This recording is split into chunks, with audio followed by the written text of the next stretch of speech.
जैसे ही Indian origin का कोई पर्सन यूएस या यूरोप में किसी पब्लिक कंपनी में सीईओ बनता है ना, उसकी वजह से इंडिया में periodic set of events unfold होना स्टार्ट हो जाते हैं। सबसे पहले तो कुछ लोग इसके ऊपर एक्सेसिव प्राइड लेना स्टार्ट कर देंगे कि उन्होंने खुद ही कुछ बड़ा अचीव कर लिया है और खुद को पैट करने लगेंगे। आई मीन समहाउ हम इंडियन सोचते हैं कि हम लोग सुपीरियर हैं। अनफॉर्चुनेटली डायनेस्टी पावर में नहीं है, नहीं तो इंटेलेक्चुअल्स और जर्नलिस्ट सोनिया गांधी के विजन को क्रेडिट देना स्टार्ट कर देते। But you never know, Rana Ayub या फिर सगरिया घोष भी ऐसा कर सकते हैं। सेकंड, स्टैलिनिस्ट लेफ्टिस्ट और उनका इकोसिस्टम उस पर्सन पर प्रिविलेज्ड बर्थ होने के लिए उस पर अटैक करना स्टार्ट कर देता है और बोलते हैं कि ये सब जो हुआ है वो उसके प्रिविलेज्ड बर्थ की वजह से हुआ है। इनफैक्ट जब वेंकी रामकृष्ण को नोबेल प्राइज मिला था तो उन्हें काफी अप्रिसिएशन भी मिला, साथ साथ उन्हें काफी अब्यूज भी झेलना पड़ा था। बट वो क्लेवर पर्सन थे जिन्होंने साइंस में नोबेल जीता था, ह्यूमैनिटीज में नहीं। सो उन्होंने करेक्ट साउंड बाइट्स भेजना स्टार्ट कर दिया और सब कुछ ठीक हो गया। अभिजीत बैनर्जी और अमृत सेन को भी लेफ्ट लिबरल्स ने टोस्ट किया था। वो इकोनॉमिस्ट हैं जो पॉवर्टी को दूर करने में हेल्प करते हैं। यही इकोनॉमिक्स की ब्यूटी है। हमारे पास डिफरेंट ईयर्स में नोबेल जीतने वाले दो साइंटिस्ट नहीं हो सकते जिन्होंने E=mc² फाइंड आउट किया हो या फिर H. pylori बैक्टीरिया से अल्सर्स होते हैं वो फाइंड किया हो। नोबेल के लिए तुम्हें कुछ और इन्वेंट करना पड़ेगा, but dozens of economist global poverty को सॉल्व करने में हमारी हेल्प करने के लिए ईयर आफ्टर ईयर नोबेल जीत सकते हैं। जिस तरह Nehru royal dynasty generation after generation गरीबी हटाओ हुआ कैंपेन करती है, बट इस नेहरू रॉयल डायनेस्टी से कोई ये पूछने की हिम्मत नहीं करता, अरे तुम्हारी दादी ने जो प्रॉमिस किया था उसका क्या, अनलेस तुम एक संगीत रोल की तरह से ब्रांडेड होना नहीं चाहते हो। जबकि अमृत सेन अपनी स्लीपर लेफ्टिस्ट सिंपैथी रखते हैं और प्राउडली राहुल गांधी को सपोर्ट करते हैं, जो मार्क्सिस्ट होने का एक प्रीरिक्विजिट है।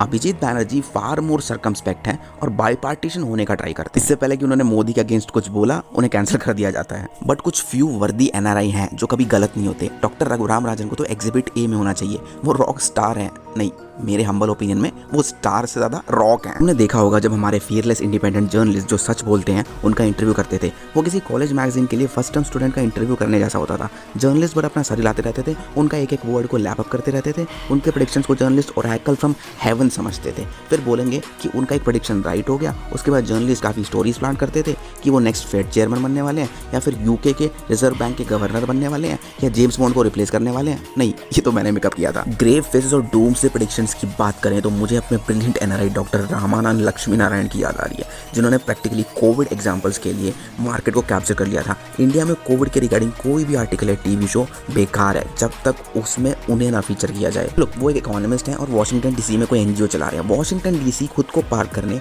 और थर्ड वर्ल्ड प्रॉब्लम को सॉल्व करने के लिए अच्छी जगह है। और हाँ, वायरस के रिगार्डिंग उनके पास अच्छी ग्रेट क्वालिफिकेशन भी है। उन्होंने प्रेडिक्ट किया था कि लाखों लोग कोविड के फर्स्ट वेव में चले जाएंगे और फिर बोला कि डेवेस्टेटिंग सेकंड वेव से पहले सब ठीक हो जाएगा, बिकॉज उनकी प्रेडिक्शंस एंटी मोदी नैरेटिव्स के लिए यूजफुल है। इसलिए उनकी पास्ट प्रेडिक्शंस को एक्सप्लेन करने के लिए कभी उनसे पूछा नहीं जाएगा। आईआईटी के पूर्व स्टैटिस्टिशियन डॉक्टर महेंद्र अग्रवाल को काफी अब्यूज झेलना पड़ा था और बोला गया था कि वो क्वालिफाइड नहीं है बिकॉज उन्होंने करेक्ट साउंड बाइट्स ऑफर नहीं किए थे। जबकि कुछ ऐसे हैं जो मैंने पहले बताया, वो ऑब्सक्योर कॉमन इंडियंस की तरह बाहर गए थे, फिर ओवरसीज उन्हें फेम मिल गया। डायनेस्टीज के ईयर में सिचुएशन रिवर्स थी। हमारे पास अननोन एनआरआई थे जो सडनली हाई प्रोफाइल बन गए थे। वो हमें ज्ञान इसलिए दे रहे थे बिकॉज उनके पास करेक्ट क्वालिफिकेशन थी। बाय द वे, किसी को सैम पिट्रोडा याद है? एक क्लेवर एनआरआई जो होता है ना, वो एंटी हिंदुत्व एनआरआई होता है। वेदर तुम रेसिडेंट इंडियन हो या नॉन रेसिडेंट इंडियन, अगर तुम हिंदू गॉड्स के लिए अपना डिवोशन दिखाओगे तो तुम्हें अब्यूज फेस करना पड़ेगा। अगर तुम्हें विश्वास नहीं हो रहा तो उस पुअर नासा एम्प्लॉय से पूछो जिसने अपने डेस्क पे हिंदू गॉड्स के पिक्चर को डिस्प्ले किया था और जिसकी वजह से उसे नास्टी अब्यूज झेलना पड़ा था। बट अगर तुम एंटी हिंदुत्व आर्टिकल्स लिखोगे तो शायद तुम्हारे लिए कैम्ब्रिज और ऑक्सफोर्ड के दरवाजे भी खोल सकते हैं। अनाया वाजपेयी एक ऐसी ब्रिलियंट एकेडमिक है, उसे यूजुअली कश्मीरी सेपरेटिस्ट के साथ देखा जाता है और वो हिंदुइज्म की जो प्रॉब्लम्स हैं वो ऋग्वेदा के टाइम से ट्रेस करती रहती है। बट दूसरों की प्रॉब्लम्स में इंटरप्रिटेशन इशू है, क्योंकि खुद तुम अगर देखो तो वैलीज में पंडित्स के जेनोसाइड की बात अगर करें तो लोग बोलेंगे कि तुम इस चीज को वेपनाइज क्यों कर रहे हो। ट्विटर पे ब्लू टिक अर्न करने का फास्टेस्ट तरीका है हिंदूज को अब्यूज करना।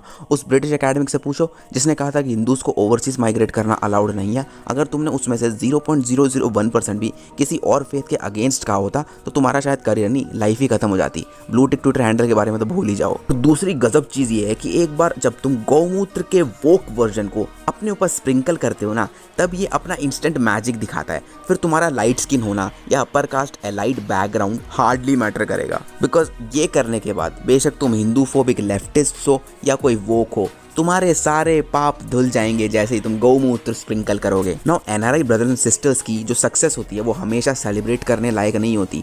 काफी बार चेस्ट बीटिंग और सेल्फ फ्लैजेलेशन भी होता है। इंडिया होपलेस है। हम इंडियंस तभी अच्छा करते हैं जब हम भागते हैं, या फिर अगर मैं इसे इंडियन इंग्लिश में बोलूं तो we are like that only. Look, Nadella, Pichai और दूसरे बिग टेक कंपनीज के इंडियन ओरिजिन की लीडर्स की लॉन्ग लिस्ट में ऐड होने के लिए जब पराग अग्रवाल ट्विटर का सीईओ बना तो एग्जैक्ट वही सेम ड्रामा खेला गया। बट पिचाई या नडेला को सेंसिबली वोक ऑफेंडिंग से बचने के लिए केयरफुली चलना पड़ सकता है। पराग सेफ है, ट्विटर प्रैक्टिकली लेफ्टिस्ट के थ्रू चलता है। अगर वो इसे उसी तरह चला पाएगा तो वो एक रेस्पेक्टेड एनआरआई होगा। नो, ऐसा नहीं है कि इंडिया में सब कुछ गलत है। हर पिचाई के लिए हमारे पास डजन्स ऑफ पिचाई रह गए हैं जिन्होंने वर्स कंडीशन में इंडिया को अच्छा बनाया है। इकोसिस्टम जो तुम्हें बेचना चाहता है उसके बावजूद एनआरआई की सक्सेस का राहुल गांधी, उसकी मदर, फादर या फिर हमारे बिलवड पंडित जी से कोई लेना देना नहीं है। हमें किसी ने ये नहीं बोला कि ग्रेट कॉलेजेस सेटअप करो और एनआरआईज का माइग्रेशन इनेबल करो। हमारे लिए रियल एडवांटेज है डाइवर्सिटी के साथ हमारी इंग्लिश लैंग्वेज स्किल्स एंड उसका कंफर्ट लेवल। अगर तुम दिल्ली के ट्रैफिक में ड्राइव कर सकते हो ना तो तुम आंख बंद करके कहीं भी ड्राइव कर सकते हो। और अगर तुम इंडिया के माइरेड ब्यूरोक्रेसी को हैंडल कर सकते हो तो तुम किसी भी वर्ल्ड के कैटेगलिज्म को हैंडल कर सकते हो। एंड इफ यू डोंट, कुछ एशियन कंट्रीज के लोगों की तरह तुम ये सोचते हो कि तुम सैवेजेस थे अंटिल सिविलाइज्ड, तो तुमने अपना इंग्लिश स्किल्स को वेस्ट कर दिया है और तुम सिर्फ सर्वेंट बनने के लिए पैदा हुए हो। एंड यही रीजन है कि लेफ्टिस्ट हमारे कल्चर, हिस्ट्री, हेरिटेज और उस पे हमारे प्राइड को डिस्ट्रॉय करने की कोशिश करते हैं। बिकॉज वो जानते हैं